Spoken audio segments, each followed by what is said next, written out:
नमस्कार, आप देख रहे हैं विस्टार न्यूज। मैं हूं दिवाकर विक्रम सिंह।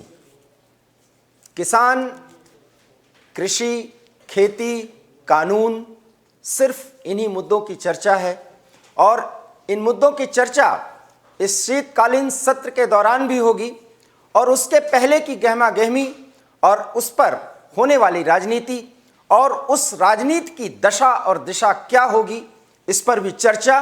और अंततः इस पूरे प्रकरण में सत्ता पक्ष और विपक्ष में चूहे बिल्ली का खेल, ये सचमुच में शीतकालीन सत्र के शुरू होने से पहले कयासों के पूरे परिप्रेक्ष्य में अगर देखा जाए तो ये दौर चल रहा है और सत्ता के गलियारों से भी ढेर सारी खबर आ रही हैं।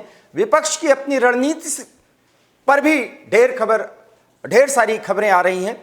लेकिन हम आपको बता दें कि ये स्थिति कहां पहुंचने वाली है और वास्तव में जिस किसान को उसके अपने घर पहुंचाने की जल्दबाजी में ये सरकार है और खेती और किसानी फिर से सामान्य स्थितियों में आए, ये उसकी सोच है। उस फलक पर भी जब देखा जाए तो वास्तव में स्थिति क्या होने जा रही है, ये भी जानने की उत्सुकता लोगों में है। आज हम इन सारे मुद्दों पर चर्चा करेंगे क्योंकि जब हम आपसे बातचीत कर रहे हैं तब संसद के शीतकालीन सत्र के पहले सर्वदलीय बैठक की शुरुआत हो चुकी है और इस सर्वदलीय बैठक में बाकायदा प्रधानमंत्री भी शिरकत कर रहे हैं। विपक्षी कांग्रेस सहित तमाम वो दल और उनके नेता इसमें शामिल हैं और इसमें जो चर्चा हो रही है कि किस तरीके से संसद सत्र के शुरुआत के कुछ औपचारिकताओं के तत्काल बाद तुरंत 3 कृषि सुधार कानूनों की वापसी की प्रक्रिया, जो संसदीय प्रक्रिया होती है, उसके बारे में, और जब ये सब कुछ हो रहा होगा तब प्रधानमंत्री सहित सरकार को किस तरीके से विपक्ष घेरेगा और उसके आगे एमएसपी पर जो सारी बातचीत होनी है उस पर भी संसद में क्या चर्चा होती है, ये भी जानने की जरूरत है। और साथ ही साथ सत्ता पक्ष और विपक्ष के संसद में संघर्ष और उस संघर्ष के बाद सड़कों पर या धरना स्थलों पर किसानों का क्या रुख है, क्या रवैया है, इस पर भी एक परिचर्चा। और इस पूरे दौर में ये सभी किस ओर आगे बढ़ेंगे कि देश में कम से कम खेती किसानों को लेकर के चल रही जो राजनीति है उस पर एक विराम लग सके और स्थिति सामान्य हो जाए। और ये पूरा देश भी चाहता है कि सच में अब बहुत हो चुका, साल भर से जो कुछ भी हुआ है, अब किसान अपने घर लौटें, खेतों में जाएं और खेती करें।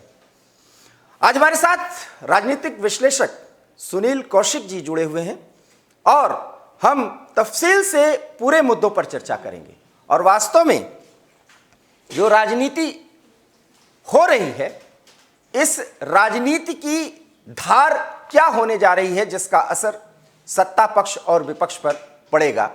विपक्ष दबाव बनाने में कितना सफल होगा, सत्ता पक्ष को घेरने में कितना सफल होगा और सरकार किस तरीके से झुकने के बाद आगे की रणनीति में इन सभी मुद्दों को लेते हुए सबको कंट्रोल करने की अर्थात स्थिति को नियंत्रण में लाने की कवायद करेगी।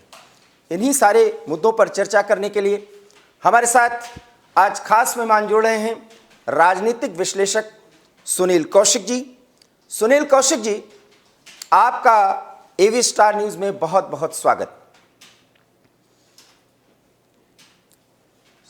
सुनील कौशिक जी, आप तक मेरी आवाज जा रही है? पहला सवाल सुनील जी यही है कि ये जो सूरत हाल है और आज जब आप इस पूरे प्रकरण को देख रहे हैं और संसद सत्र की शुरुआत होने वाली है, उसके पहले सरकार ने एक एक करके किसान आंदोलन और किसान राजनीति को नियंत्रित करने के लिए जिस तरीके से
सुनील कौशिक जी, अब आप बताइए, क्या है दिशा और क्या होगी दशा?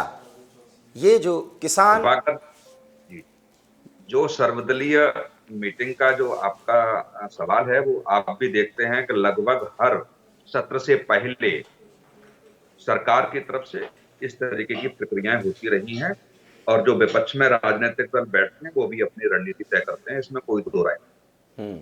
लेकिन चुनावों से पहले, या किसी राज्यों में चुनाव है या लोकसभा का चुनाव है, यदि उससे पहले इस तरीके का सत्र आता है तो मुझे लगता है कि उसमें घमासान देखने को मिलता रहा है। ये कई दशकों की बात है, ऐसी कोई नई बात।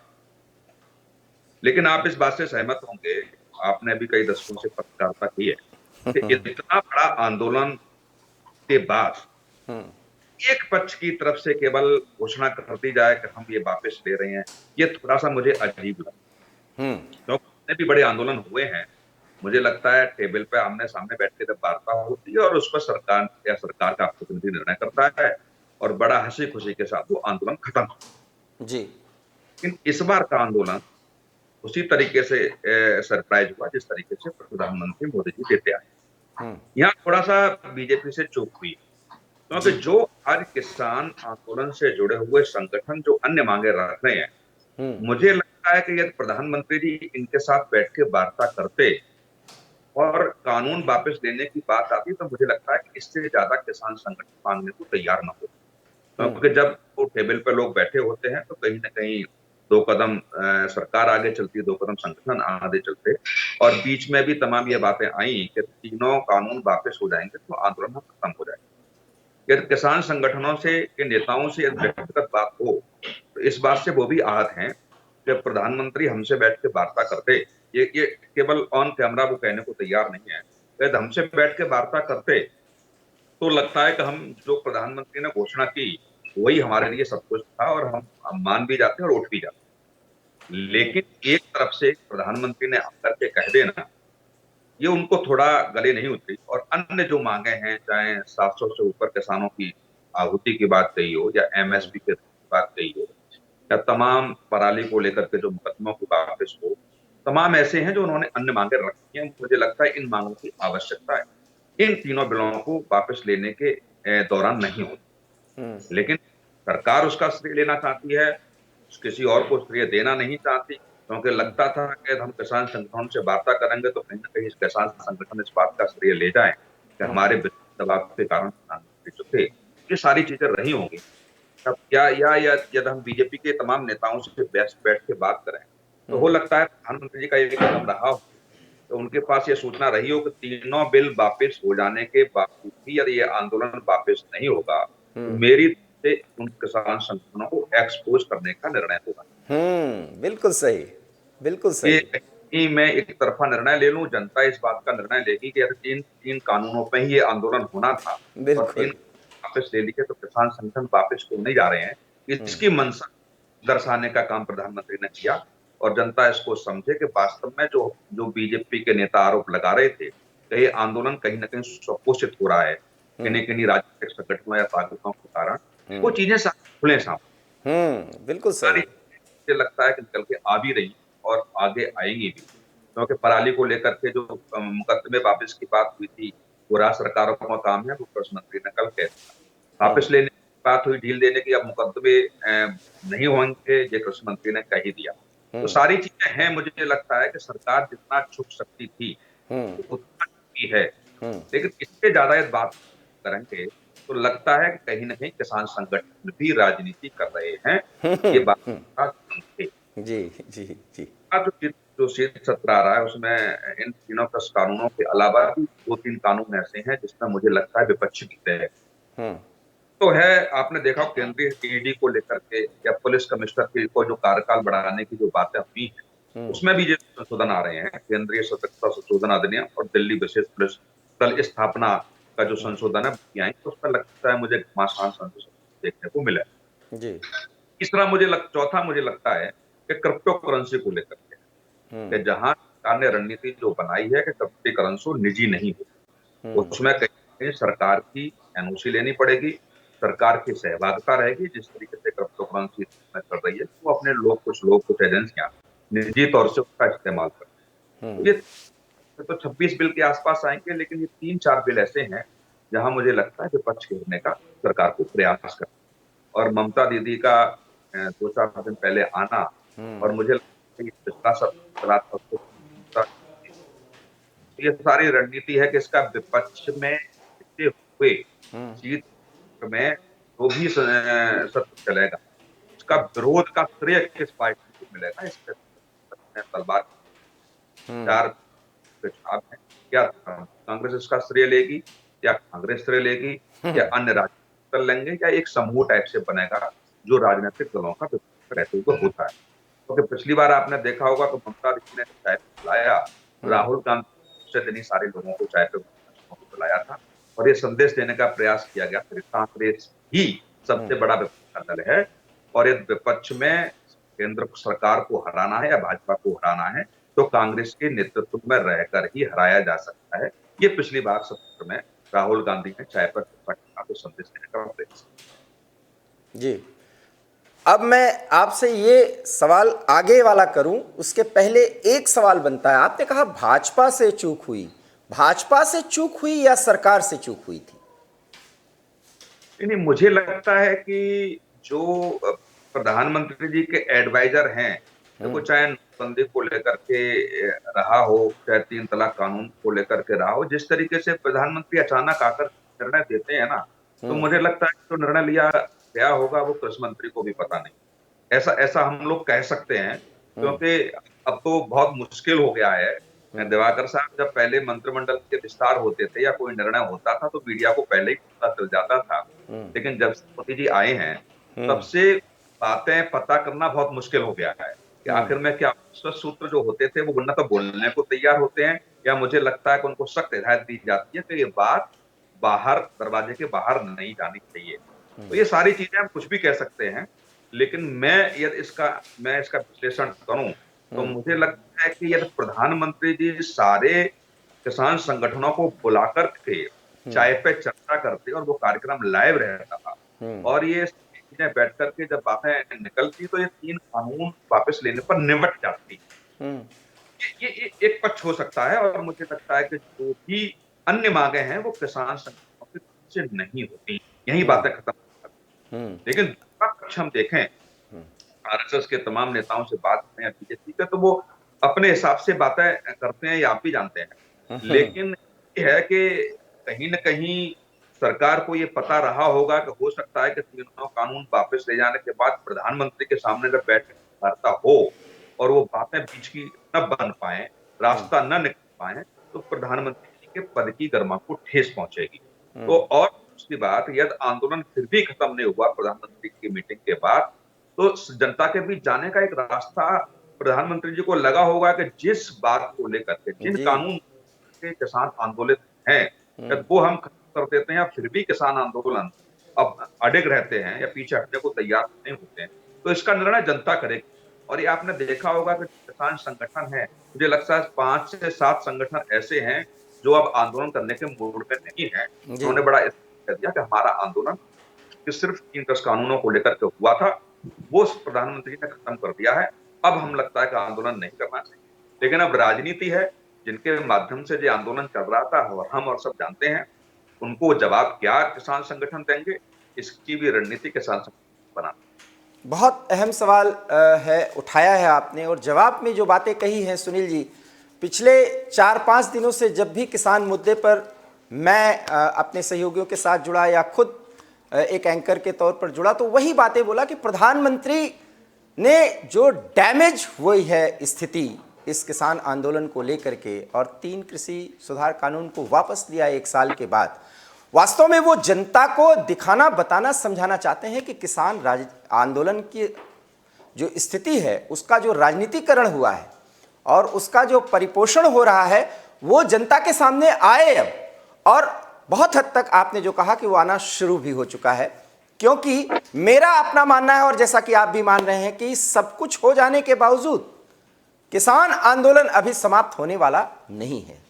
सवाल सुनील जी ये है कि संसद का सत्र चलेगा, शीतकालीन सत्र है, उसमें 3 कृषि सुधार कानून वापस दिए जाएंगे, एमएसपी पर गारंटी कानून की सारी प्रक्रियाएं कहीं संसद से शुरू न कर दी जाएं, उसका एक समय का निर्धारण हो जाए और फिर कृषक संगठनों के साथ, किसान नेताओं के साथ प्रधानमंत्री सीधे वार्ता करें और उस वार्ता के बाद कुछ घोषणाएं हो सकती हैं और किसान वापस लौटें। आपको लगता है क्या कि संसद में फजीहत होने के बावजूद और किसान महापंचायत या किसान संगठनों के तब तक आंदोलन की स्थिति में रहने की बात की जाए जब तक ये एमएसपी पर गारंटी कानून न बन जाए? देखो दिवाकर साहब, ये एमएसपी पर गारंटी कानून बनाना इतना आसान होता तो मुझे लगता है कांग्रेस के समय में जब एक बना था और उसने रिपोर्ट दी थी तभी भी हो जाता। और विपक्ष में आपने देखा होगा 2014 से पहले 13 में एक किसानों का बड़ा आंदोलन हुआ था जिसमें राजनाथ सिंह जी भी पहुंचे थे। उस समय भी कानून बन सकता था। इसके पीछे किसान संगठन के नेता भी जानते हैं और अर्थशास्त्री भी। मैं छोटा सा एक उदाहरण दे रहा हूं, शायद उससे हो सकता है आप सहमत हो। यदि गेहूं की कीमत उन्होंने 2500 रुपए प्रति क्विंटल पे एमएसपी कानून बना दिया, इससे नीचे खरीदने पर आपके खिलाफ कानूनी कार्रवाई होगी। और रसिया में या अन्य देश में, अफ्रीकी देशों में वो गेहूं 1800 रुपए क्विंटल मिल रहा है या 2000 रुपए मिल रहा है। तो व्यापारी वहां से खरीदेंगे, यहाँ से नहीं खरीदेंगे। सही बात। और बाहर से यदि कोई चीज आने लगेगी तो मुझे लगता है किसानों को इसका खामियाजा भुगतना पड़ेगा। फिर किसानों से कोई सामान खरीदने के लिए तैयार नहीं हो। दूसरा जो बड़ा व्यापारी, आप सारा का सारा नेतृत्व तो पंजाब के किसान करते हैं। बट मैं बहुत बड़ी डील की बात कर रहा हूं। बिल्कुल बिल्कुल बिल्कुल। अन्य प्रदेशों से कृषि से संबंधित चाहे दालें हों, चाहे चावल हों, चाहे गेहूं हो, ये एक मंगाते हैं और फिर यहाँ से वो एक्सपोर्ट इंपोर्ट की जो बातें होती है या बड़ी बड़ी कंपनियों को भेजने का एक माध्यम। तो मुझे लगता है कि ये जानते भी हैं किसान संगठन के नेता, यदि इस पे कानून आ गया तो ये आस हो सकता है। और यदि ये हो गया तो हमारा देश उसी जगह पहुंच जाएगा जिस जगह हरित क्रांति की आवश्यकता हुई थी, जब हम विदेशों से सामान मंगाते थे और किसान खेती करने के लिए तैयार नहीं थे। कांग्रेस की सरकार ने रहते हुए किसानों को प्रोत्साहित किया कि आप यहाँ खेती करिए, और जब खेती शुरू हुई तब हम इस चीजों से निपट पाए। तो मुझे लगता है कि वो वहीं फिर पहुंच जाएगा। कोई भी व्यक्ति, जब मुझे नुकसान होता है तो अभी भरपाई थोड़ी बहुत हो जाती है। जब पूरा पूरा मालिक, जैसे जैसे आप कहेंगे कि 2500 रुपए क्विंटल का रेट निर्धारित किया है, मैं 2000 में बेच सकता हूँ, 2200 में बेच सकता हूँ, कोई दिक्कत नहीं। लेकिन उस पर कानून आ गया तो उस पर कानूनी कार्रवाई होगी तो कोई खरीदेगा नहीं। जब कोई खरीदेगा नहीं तो किसान की जो उपज है, जो भी दाल है, चावल है, गेहूं है, वो सड़ जाएगा।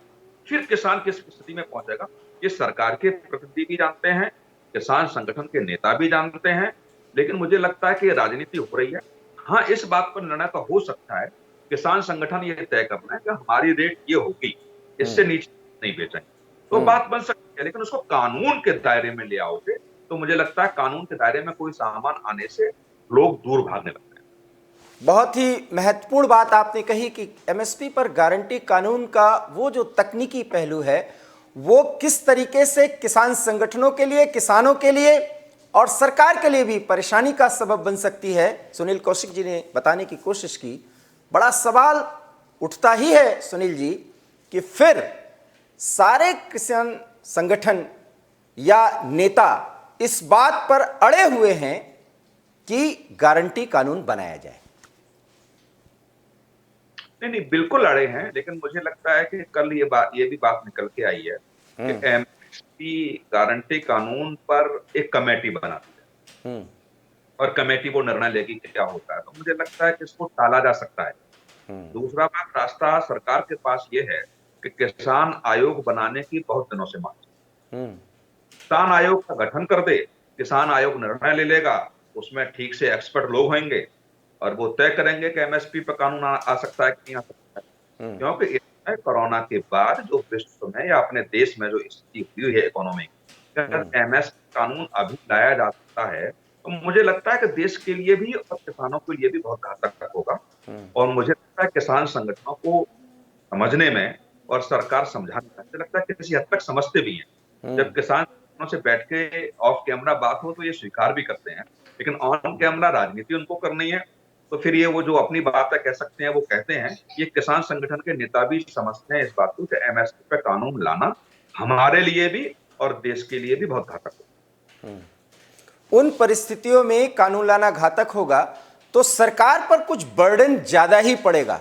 एक अनुमान के मुताबिक जो जानकारी मिली थी, हालांकि ये आधिकारिक तौर पर पुख्ता नहीं है, कि 36,000 करोड़ से ज्यादा का बोझ सरकार को वहन करना पड़ेगा। वो क्या परिस्थिति हो सकती है? नहीं, 36,000 करोड़ या 50,000 करोड़ या 1 लाख करोड़ का मायने नहीं रखता है दिवाकर।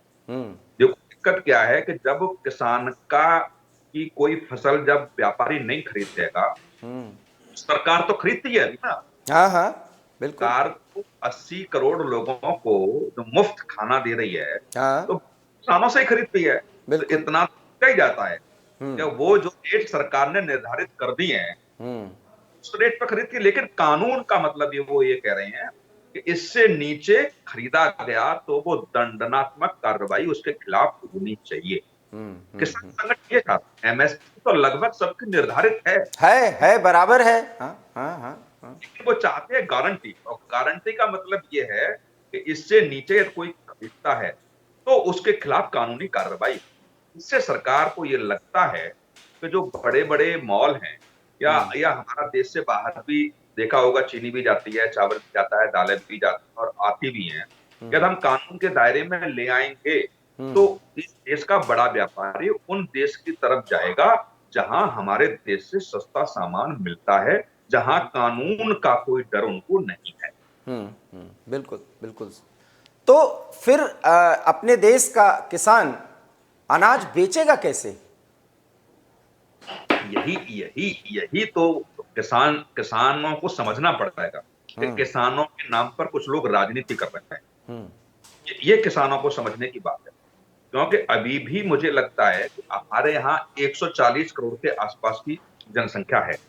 80-85 करोड़ का भोजन, दाल चावल ये सरकार उपलब्ध कराती है। अब रहा ऊपर 50 करोड़ के आसपास। 50 करोड़ में मुझे लगता है मेरे आंकड़े 10 से 15 करोड़ ऐसे लोग हैं जो मॉल वॉल से खरीदते हैं, जिनका रेट का कोई मतलब नहीं है। जाएंगे इस गाड़ी से उतरेंगे और जो सामान वामान लेना है वो रेट का कोई मतलब नहीं। लेकिन जो बीच का बच्चा आपने देखा 30 करोड़ लोग बेचे, उन पे क्या बीतेगी? वो जो लोग आते हैं मध्यम, उन पे क्या स्थिति होगी? गरीबों की तो सरकार मध्यम वर्ग परेशान होगा। और जो हाई क्लास का व्यक्ति, तो जो मध्यम है या मध्यम के हिसाब से या तो गारंटी हो जाएगी तो न तो वो खरीद सकता, न व्यापारी मध्यम वाला खरीदेगा उसको, क्योंकि उसे लगेगा कानून का डर है। और बड़ा व्यापारी जाएगा तो बड़ा व्यापारी जो 35-30 करोड़ के लिए जो खरीदता है वो बाहर से खरीद लेगा। तो बहुत ज्यादा जो स्थिति आप देखेंगे कि वो मध्यम जो वर्ग है, आपने कोरोना काल में भी आपने देखा मध्यम वर्ग को कुछ मिला नहीं, आत्महत्या के कगार पर, न वो बेचारा कहीं से ले सकता है न कहीं दे सकता है। किस तरीके से उसने गुजारा किया ये हम और आप अच्छे लोगों से जानते हैं। लेकिन क्या इस कानून के बाद वो मध्यम वर्ग की क्या स्थिति होगी? किसानों की तो होगी, लेकिन उस मध्यम वर्ग की क्या? किसान तो गरीबों में भी आते हैं। किसान जो फसल बेचता है, चाहे उसके पास 1 है 2 बीघा है, उसको 2 रुपए किलो चावल, 2 रुपए किलो गेहूं लौट के मिल जाते हैं, लेकिन मध्यम वाला कहां से खरीदेगा? तो ये थोड़ा सा मुझे लगता है कि मानवीय दृष्टि रखते हुए और जो पेचीदा स्थिति है कि कहीं हमारा देश वो हरित क्रांति के समय में न पहुंच जाए, ये मुझे लगता है कि थोड़ा सा किसान संगठनों को राजनीति छोड़ करके और उन छोटे किसानों को सोचना पड़ेगा जो निश्चित तौर सीधा पे इसका सवाल, शिकार। राकेश टिकैत की महत्वाकांक्षा इतनी बढ़ चुकी है कि क्या वो राजनीति छोड़ देंगे? सुनील जी, देखिए, राकेश टिकैत हो या कोई भी व्यक्ति हो, हर व्यक्ति की राजनीतिक महत्वाकांक्षा होती है। और मुझे लगता है कि जिस तरीके से ये जो किसान आंदोलन रहा, ये भाजपा की ही रणनीति रही, बड़ा स्पष्ट शब्दों में कह दूं कि इस आंदोलन को टिकैत के नाम पे, क्योंकि यदि पंजाब के किसान नेताओं के नाम यदि ये हो जाता आंदोलन तो बीजेपी को दिक्कत होती। जितना मीडिया में दिखाया गया और हमने देखा और सुना, जहां भी कहीं दिक्कत आई वहां टिकैत की बात मानी गई। तो इसमें थोड़ा सा मुझे लगता है कि बीजेपी को भी पीछे के पर्दे से जो सहूलियत देने का काम किया। आपने लखीमपुर घटना देखा होगा कि जी जी चौधरी ने कराया। जी। हरियाणा में देखा होगा कि एसडीएम के आदेश पर जब एक व्यक्ति की मौत हो जाती है किसान की, तो वहां भी समझौता होता है।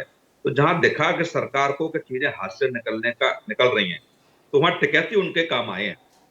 तो कह सकते हैं इसमें, मुझे ये भी लगता है कि लखीमपुर घटना के बाद जिस तरीके से टिकैत साहब पर आरोप लगने लगे थे कि कहीं न कहीं बीजेपी के हाथों ये खेल रहे हैं, और टिकैत साहब ने पीछे के प्रदेश से ये कह दिया हो कि बहुत हो गया, हाथ जोड़ रहा हूं मैं, अब इससे ज्यादा नहीं कर सकता मैं, इससे ज्यादा करूंगा तो मुझे लगता है कि कहीं मेरा बहिष्कार न हो जाए, इसलिए तीनों कानून प्रधानमंत्री ने वापस ले लिए। ये भी एक कयास रखा जाता और कयासों पर चर्चा होनी चाहिए सुनील जी। फिर तो सरकार ने जो कुछ भी किया है वो दिख तो रहा है कि बहुत कुछ डैमेज कर दिया गया। और क्यों मैं ये सवाल कर रहा हूं, क्योंकि कांग्रेस सहित तमाम विपक्षी दल और उनके नेता सिर्फ इस बात की होड़ कर रहे हैं कि कौन क्रेडिट ले ले, जो कुछ भी क्रेडिट मिले, क्योंकि उनको क्रेडिट मिलने वाला नहीं है।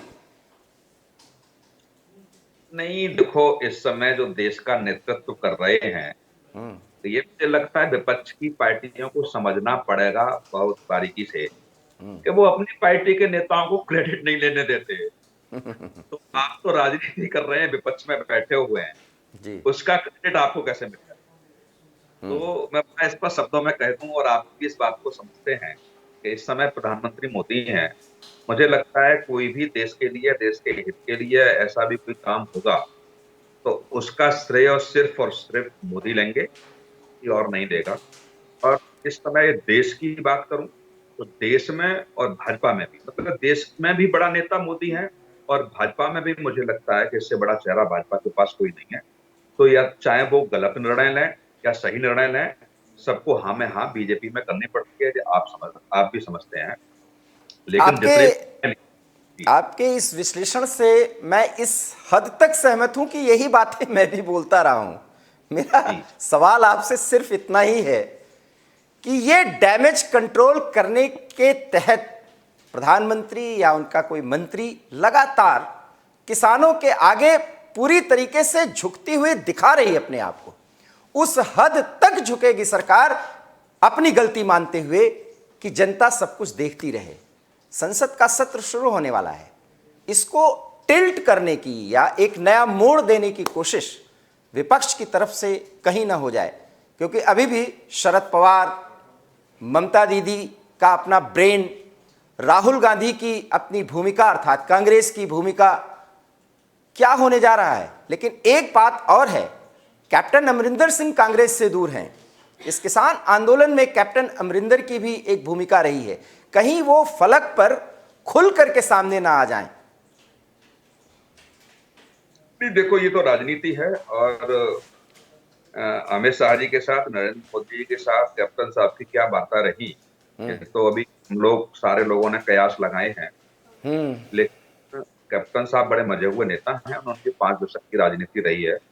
वो ऐसा नहीं है किसी के कहने पर या किसी को राय देने पर वो बातें मान जाएंगे। और बीजेपी के पास पंजाब में खोने को और पाने को बहुत ज्यादा नहीं है। आप किसान आंदोलन को लेकर के उत्तर प्रदेश और उत्तराखंड में लगभग 15 से 18 सीटें ऐसी हैं जो यूपी को छूती हैं, पश्चिम को। तो वहां लगता है कि कहीं न कहीं बीजेपी को नुकसान होता। और बीएल संतोष साहब जब पश्चिम में रुके 24 घंटे के लिए, उन्होंने विधायकों से भी बात की, सांसदों से भी बात की, संगठन महासचिवों से भी बात की, अध्यक्षों से भी बात की, मतलब पूरे दिन उन्होंने 2-2 घंटे के क्रम में सारे लोगों से बात की, और निकल के यही आया कि बीजेपी को कहीं न कहीं नुकसान हो रहा है। और आरएसएस का जो अंदर का कह सकते हैं कि जो सर्वे है, कोई उत्तर प्रदेश में मान के चल रहा था कि कहीं की डैमेज लेकर के ये सारी रिपोर्ट्स प्रधानमंत्री जी के पास, लेकिन इसका प्रधानमंत्री को ही मिले तो ये सारा निर्णय लिया। लास्ट संसद सत्र की बात आपकी, आप बताइए कि जब कांग्रेस के संसद के विपक्ष के नेता ये कहते हैं कि मोदी कहने पर ममता बनर्जी हमारी पार्टी को तोड़ने में लगी है, तो इससे वार्ता इसलिए हो रही है कांग्रेस को कैसे खत्म किया जाए। जब इतना बड़ा आरोप तो मुझे लगता है कि विपक्ष संसद सत्र में क्या करेगा जब आपस में ही लड़ रहा है। शरद जी की बात की जाए, शरद जी ममता जी से मिलने को तैयार नहीं। हम्म। और कांग्रेस आप देखिए कि ममता, बार बिल्कुल सही, बारह बिल्कुल। बारह एमएलए तोड़ लिए जाते हैं और बड़े बड़े नेता तो तोड़े ही जाते हैं। तो इतनी बड़ी संख्या में जब जब तृणमूल कांग्रेस में विलय हो रहा हो और कांग्रेस के एक नेता ये कहते हैं कि सब मोदी जी के सारे पर हो रहा है, हम्म। तो ये थोड़ा सा मुझे लगता है कि संसद सत्र में। और दूसरी बात, बीजेपी मोदी जी का आप इसमें संबोधन सुनिएगा, होगा बिल्कुल, बिल्कुल। एक्सपोज करा। और मुझे लगता है कि ये जो 29 तारीख का जो निर्णय किसानों का था कि संसद सत्र को कूच करेंगे, वो वापस लेना भी इसी रणनीति का हिस्सा है कि संसद सत्र में उन किसान संगठनों को एक्सपोज किया जाएगा जो ये कहते कहते उनके गले भर गए थे कि ये तीनों कानून वापस लेने के बाद ही आंदोलन खत्म होगा। और तीनों कानून खत्म होने के बाद यदि आंदोलन वापस नहीं हुआ है तो ये सरदार सरकार जनता समझे कि आंदोलन कौन चला रहा है। क्या वास्तव में निर्णय लेने वाले यही लोग हैं कि कोई और निर्णय लेने वाला। दूसरा ये बात आएगी निकल के कि टिकैत साहब ने हाथ में गैस सिलेंडर लेके कहा था सब महंगाई बहुत बढ़ रही है, किसानों के लिए ये हो रहा है। तो मुझे लगता है कि ये और भी मांगे किसान संगठनों की मान ली जाए तो लगता है चार बातें और निकल के आएंगी कि साहब महंगाई में त्रस्त है हम लोग, महंगाई के साथ गैस सिलेंडर कैसे खरीदेंगे, इसको भी कम किया जाए, सब्सिडी इस पे भी दी जाए, पेट्रोल डीजल की भी फिर बात करने लगेंगे। तो मुझे लगता है एक लंबी फहरिस्त होगी। यदि सरकार को दबाव में लेना है, सरकार के खिलाफ आपको आंदोलन करना है, तो तमाम ऐसी मांगे हैं जहां जहां सरकार को घेरा जा सकता है। और ये लेकिन घेरने की जो रणनीति है वो चलती रहेगी। 15 दिसंबर के आसपास, या आप कह लें कि दिसंबर के अंतिम सप्ताह तक घोषणा हो जाए कि यूपी, उत्तराखंड और देश के 5 राज्यों का चुनाव की तारीखें घोषित कर दी जाएं। और उस स्थिति में सुनील जी, ये जो सत्र चलने वाला है, जिस तरीके से सरकार झुकी है, उसके बाद जनप्रतिनिधि जनता के बीच में जाने शुरू हो जाएंगे। मुझे लगता है वो फीडबैक संघ परिवार ने प्रधानमंत्री तक पहुंचा दी है कि किस स्तर तक आपको झुकना है कि सारी बात जनता समझ लेगी। देखो देखो जिस राज्यों में चुनाव होते हैं या लोकसभा के भी चुनाव की हम बात करें, ऐसा नहीं है कि बड़ा बारीकी से बीजेपी के नेता एक ऐसा खाका खींचते हैं तो सारे लोगों को साधने का प्रयास करते हैं कि प्रधानमंत्री की रैलियां कब तक होंगी, कौन से बड़े कार्यक्रमों की घोषणा होगी, उसके बाद ही चुनाव आयोग प्रेस कॉन्फ्रेंस करता है। ये सब हम आरोप विपक्ष लगाता है। और को भी आप देखेंगे कि ये 23 दिसंबर तक सत्र चलेगा। बिल्कुल। और कल ये भी बातें निकल के आई कि जो हाई स्कूल और इंटरमीडिएट की जो परीक्षाएं हैं वो इलेक्शन के बाद होगी। इलेक्शन के बाद का मतलब आप समझिए कि मार्च और अप्रैल में परीक्षाएं होती हैं, तो ये मार्च पहले ही इलेक्शन कराने के और इलेक्शन मार्च से पहले फरवरी में होगा। तो मुझे लगता है कि दिसंबर के अंत में या जनवरी के पहले हफ्ते में हो सकता है कि आचार संहिता लग जाए। जी। तो 23 दिसंबर तक यदि ये शीत सत्र है, राष्ट्रवादी दिन देखने को आपको मिलेगा कुछ ऐसा भी सरकार निर्णय ले सकती है कि जहां विपक्ष के पास रहने को कुछ है। अब विपक्ष जिस किसान आंदोलन को लेकर के रणनीति तय कर रहे थे वो सब खत्म हो गई। अब रणनीति दूसरी बनाने लगे हैं राजनीतिक दल। तो मुझे लगता है 23 दिसंबर इसलिए सत्र रखा है, जहां तक मैं विश्लेषण कर सकता हूँ, क्योंकि दिसंबर के अंत में आचार संहिता लगेगी और विपक्ष के पास जो भी कार्ड सरकार ने जो रणनीति तय की होगी या बीजेपी ने जो रणनीति तय करी होगी, विपक्ष के पास फिर कुछ बचेगा नहीं, खाली हाथ है। और ये सत्र जो होगा इसमें कहीं विपक्ष में बैठे हुए राजनीतिक दल जो है उनमें ही घमासान न हो। और यदि ऐसा बीजेपी कराने में कामयाब होती है तो मुझे लगता है कि राजनीति के उस मंच पर राकेश टिकैत कहाँ खड़े होते हुए दिखाई दे रहे हैं? आने वाले जनवरी से लेकर के अप्रैल तक के महीने की बात मैं कर रहा हूँ। नहीं, अब देखिए मैं अभी पश्चिम में एक बहुत बड़ी रैली थी जिसमें अखिलेश यादव ने संबोधन उसको किया था। जयंत चौधरी को जाना, जयंत चौधरी रैली में नहीं गई। तो जो जो टिकैत साथ की राजनीति जो पश्चिम की है और जो जहां पंचायतों के चुनाव हुए और पंचायत के चुनाव में वो अपनी ग्राम सभा में भी बीजेपी के प्रत्याशी को नहीं हरा पाए। तो ये टिकैत साहब भी समझते हैं कि किसान संगठन का कार्यक्रम करना, राजनीति करना, वो किसान भी किसी न किसी पार्टी से जुड़े हुए हैं। एक किसान की राजनीति करो वो अलग व्यवस्था है, लेकिन अगर और ऊंचे स्तर पे जाओगे तो हर किसान कोई सपा, कोई भाजपा, कोई जुड़ा हुआ। पश्चिम की जो राजनीति है, मुझे लगता है कि जो 2017 में दंगा हुआ था, वो इतना आसान नहीं है भुला देना, और बीजेपी को भूलने भी नहीं देगी। बीजेपी इतना आसान नहीं है कि उसको बहुत जल्दी से लोगों को भुलाने दे। अभी अभी शुरू होगा राजनीति में, तो अब देखने को मिलेगा कि वो 2017 के दंगे का क्या मूड रहेगा।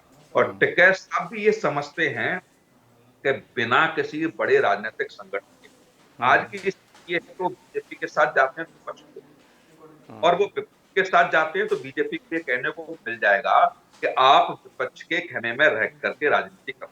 तो दोनों तरफ एक तरफ को एक खाई है। तो इस इलेक्शन मुझे नहीं लगता कि टिकैत साहब को कुछ ज्यादा मिलने वाला है, क्योंकि ऐसे दोराहे पे जाकर खड़े हो गए हैं वो। आगे जा सकते हैं, पीछे जा सकते हैं, पक्ष भी उनको घेरेगा और सत्ता पक्ष भी उनको घेरेगा। इस इलेक्शन में छोटी छोटी रैलियां करके मुझे लगता है वैसे करके किसको डैमेज करने का प्रयास करें न करें, लेकिन किसान संगठन के बार बार कहते रहे। और आप तो हमारी बीजेपी से कोई लड़ाई नहीं, हमारी लड़ाई सरकार से। हम सरकार की मांग करते हैं और हमने अपना वोट देख करके सरकार बनाई। तो ये जो बीच बीच में बुलबुले निकल के आते हैं कि हम किसी पार्टी का विरोध नहीं कर रहे हैं, तो ये भी कहीं ना कहीं इसका एनालिसिस हम कर सकते हैं कि बहुत ज्यादा बीजेपी के विरोध में भी नहीं है और बहुत ज्यादा वो बीजेपी के पक्ष में। डॉक्टर कौशिक, आपने बहुत महत्वपूर्ण बिंदुओं पर बात की और एमएसपी पर गारंटी कानून की क्या तकनीकी खामियां हैं जिसको किसान संगठन भी समझते हैं, और इस समझने के बावजूद भी नासमझी दिखा रहे हैं, तो सिर्फ और सिर्फ कि किसानों को भी, कुछ संगठनों के नेताओं को भी राजनीति करनी है। और ऐसे में जब राजनीति का सही समय आएगा, अर्थात 5 राज्यों का चुनाव, तो उसमें राजनीति किसकी चमकेगी किसकी नहीं, इस पर भी आपने चर्चा की। और आपने बिल्कुल स्पष्ट तौर पर कहा, मैंने आपकी बात को बहुत ध्यान से सुना, और जिस राजनीतिक फलक पर पहुंचने के बाद राजनीति की दशा और दिशा पर आप चर्चा कर रहे हैं, सहमति पूरी मेरी भी है एक पत्रकार के तौर पर। और मैं मानता हूं कि जिसे सरकार का झुकने का पूरा उपक्रम बताया जा रहा है, प्रयास बताया जा रहा है, सरकार झुक रही है, वास्तव में ये प्रधानमंत्री मोदी का मास्टर स्ट्रोक है, क्योंकि उनको देश की 135 करोड़ की जनता पर भरोसा है। उस भरोसे पर वो टिके हुए हैं और जनता से जन संवाद के जरिए वो मुश्किल दौर को भी उनके सामने रखते हैं और उस पर राय मांगते हैं। वो सहमति या असहमति का वो बिंदु प्रधानमंत्री शायद देख रहे हैं, इसलिए उन्हें पूरा भरोसा है कि किसान आंदोलन किसी कानूनों की वापसी और उसको लेकर के हो रही राजनीति का पूरा सच संसद से लेकर के सड़क तक जनता के सामने आए। वो कैसे आएगा, उसकी क्या धार होगी, एबी स्टार न्यूज़ आपको ज़रूर बताएगा। इसलिए आप देखते रहिए एबी स्टार न्यूज़, क्योंकि यहाँ खबरों का सिलसिला कभी नहीं थमता। दीजिए इजाज़त, नमस्कार।